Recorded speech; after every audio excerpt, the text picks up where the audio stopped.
పాలన మనం చూస్తూ ఉన్నాం. ఇలాంటి పరిస్థితుల్లో ఇలాంటి రెడ్ బుక్ పాలన జరుగుతూ ఉన్న, రాక్షసులు పరిపాలన చేస్తూ ఉన్న ఈ పాలనలో తెగువ చూపించి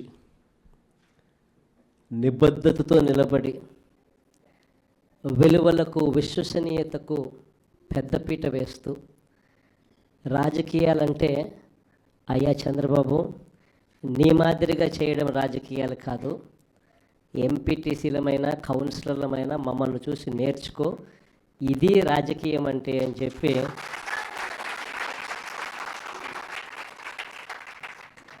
విలువలు విశ్వసనీయతకు ఇది అద్దం పట్టే రాజకీయము అని చెప్పి చంద్రబాబు నాయుడు గారికి కూడా చూపించే గొప్ప తెగువతో ఇక్కడ ఉన్న కౌన్సిలర్లు కానీ ఎంపీటీసీలు కానీ అందరూ కూడా గొప్ప తెగువ చూపించారు.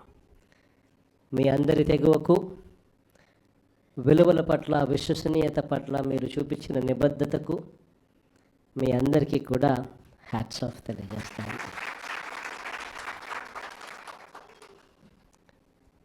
మన రాజకీయాలకు చంద్రబాబు రాజకీయాలకు మధ్య తేడా ఈ 12 నెలలు ఆయన పాలన చూస్తే చాలా తేడా కనిపిస్తుంది. అసలు రాజకీయాలు అన్నది ఒకవైపున మనల్ని చూసినప్పుడు రాజకీయాలు అటువైపున కనిపిస్తాయి. ఈ 12 నెలలు చంద్రబాబు నాయుడు రాజకీయాలు చూసినప్పుడు రాజకీయాలు ఇటువైపున కనిపిస్తాయి. ఇద్దరి మధ్య తేడా అంత ప్రస్ఫుటంగా కనిపిస్తూ ఉంది.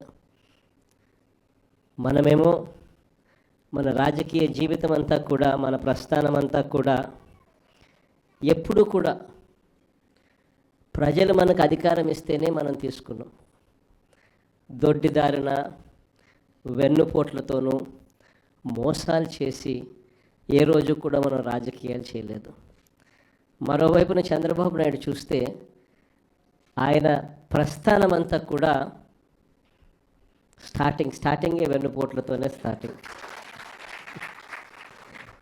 అక్కడి నుంచి మొదలు పెడితే ఆయన ప్రస్థానం సొంత కూతుర్నిచ్చిన మామను ఎన్టీ రామారావు గారిని వెన్నుపోటు పడడం దగ్గర నుంచి మొదలు పెడితే, ఆ తర్వాత అధికారం కోసం ప్రజలను ఒకసారి కాదు, 2 సార్లు కాదు, ఎప్పుడూ ఆయన జీవితం అంతా కూడా ప్రజలను కూడా వెన్నుపోట్లు పొడుస్తూనే ఆయన రాజకీయాలు సాగిస్తూ వచ్చాడు. ఆశ్చర్యం కలిగించే విధంగా ఇద్దరి మధ్య తేడా కనిపిస్తుంది. ఇక్కడికి వచ్చిన ఈ ప్రాంతాలకు సంబంధించిన సంఖ్యాబలం చూస్తే సత్యసాయి జిల్లా గాండ్లపెంటలో 7 ఎంపీటీసీ స్థానాలు ఉంటే అందులో ప్రజలు ఓట్లేస్తే వైఎస్ఆర్సీపీకి, ప్రజలు ఓట్లేస్తే వైఎస్ఆర్సీపీ గుర్తు మీద గెలిచిన మన పార్టీకి సంబంధించిన వాళ్ళు ఏకంగా 7 మందిలో 6 మంది ఎంపీటీసీలు వైఎస్ఆర్సీపీకి సంబంధించిన వాళ్ళు. తెలుగుదేశం పార్టీకి ఉన్నది కేవలం 1. మరి అలాంటప్పుడు ఎంపీపీ పదవి ఎవరికి రావాలి? ఎంపీపీ పదవి వైఎస్ఆర్సీపీకి రావాలి. తెలుగుదేశం పార్టీకి ఒకడు ఉన్న తెలుగుదేశం పార్టీకి ఎలా వస్తుంది? కానీ అక్కడ కూడా ఏం జరుగుతూ ఉందో మనం అంతా కూడా చూస్తూ ఉన్నాం.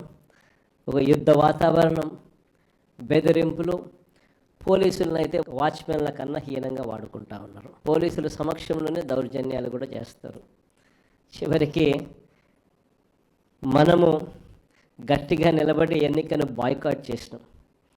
బాయ్కాట్ చేసి ఎన్నిక వాయిదా వేయించుకోగలిగాం. కానీ 2 సార్లు 3 సార్లు వాయిదా వేసిన తర్వాత కోరం లేకపోయినా కూడా వాళ్ళంతకు వాళ్ళే సరిదేసుకుంటా ఉన్నారు.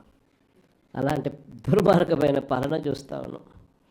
ప్రకాశం జిల్లా మార్కాపురానికి సంబంధించిన పరిస్థితి చూస్తే అక్కడ ఎంపీటీసీలు మొత్తం 15 స్థానాలు. 15 ఎంపీటీసీ స్థానాలకు వైఎస్ఆర్సీపీ తరపున ప్రజలు ఎన్నుకుంటే, ప్రజలు ఓట్లేస్తే మన పార్టీ గుర్తు మీద గెలిచిన వ్యక్తులు 15 ఎంపీటీసీ స్థానాలకు 15కు 15 మనవే. కానీ అక్కడ ఆటోమేటిక్గా ఎవరికి రావాలా? మనకే రావాలి కదా. అక్కడ కూడా మనం క్యాంపులు పెట్టుకోవాలా, పోలీసులు బెదిరిస్తూ ఉన్నారు, అక్కడ కూడా సూట్ కేసులతో ప్రలోభాలు పెట్టే కార్యక్రమం జరుగుతూ ఉంది. అయినా అందరూ కూడా మన వాళ్ళంతా కూడా గట్టిగా నిలబడుతూ ఉన్నారు, తెగువ చూపించి గట్టిగా ఒక్కటిగానే ఉన్నారు. నిజంగా ఇక్కడ ఎంపీటీసీలు అందరూ ఎవరు జారిపోలే, అందరూ ఒక్కటిగా ఉన్నారు. మీరందరి తెగువకు హ్యాట్స్ ఆఫ్ చెప్పాలి. కాకినాడ జిల్లా పిఠాపురం మున్సిపాలిటీ 30 మంది కౌన్సిలర్లు. 30 మంది కౌన్సిలర్లు ఉన్న ఈ పిఠాపురం మున్సిపాలిటీలో వైఎస్ఆర్ కాంగ్రెస్ పార్టీకి ప్రజలు ఓట్లు వేస్తే వైఎస్ఆర్ కాంగ్రెస్ పార్టీ గుర్తు మీద గెలిచిన అభ్యర్థులు ఏకంగా 26 మంది. సో 30 మందిలో 26 మంది ఒకే ఒక పార్టీ ఒక తరపున ఉంటే మరి అక్కడ గెలవాల్సింది ఎవరు? వైఎస్ఆర్సీపీ వాళ్ళే కదా. కానీ అక్కడ కూడా రకరకాల ప్రలోభాలు, రకరకాలుగా భయాలు పెట్టించే కార్యక్రమాలు జరుగుతూ ఉన్నాయి. అయినా మన వాళ్ళందరూ గట్టిగా ఉన్నారు. అందరికీ మీ తెగువకు హ్యాట్స్ ఆఫ్ చెప్పాలి.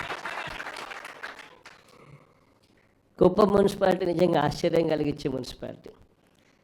చంద్రబాబు నాయుడు గారు ముఖ్యమంత్రి కాకమునుపు ఇక్కడ ప్రజాస్వామ్యబద్ధంగా ఎన్నికలు జరిగితే ప్రజలు ఓట్లు వేస్తే ఈ కుప్పం మున్సిపాలిటీలో 25 వార్డులకు గాను వైఎస్ఆర్సీపీ 19 గెలిచింది.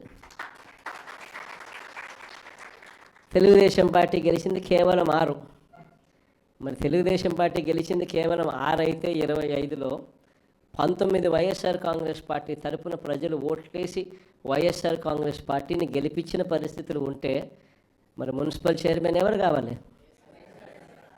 వైఎస్ఆర్ కాంగ్రెస్ పార్టీ తరపు నుంచే కావాలి కదా.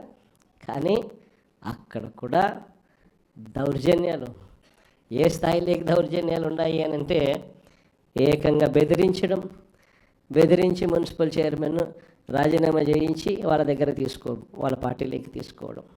అంతటితో కూడా ఆగిపోవడం లేదు. చంద్రబాబు నాయుడు స్వయంగా ఇది కుప్పము నా మున్సిపాలిటీ, నేను ముఖ్యమంత్రి, నేను రాక్షస సామ్రాజ్యానికి రాజుని, నేను ఒక రాక్షసుడిని, నా కుప్పం నియోజకవర్గంలోనే ఎలా ఎలా ఎలా రాక్షస పాలన చేయాలో నేను నేర్పుతాను, రాష్ట్రం అంతా కూడా తెలుగుదేశం వాళ్ళంతా కూడా ఇలానే రాక్షస పాలన చేయండి అని చెప్పి ఇక్కడి నుంచి సంకేతం ఇస్తున్నాడు.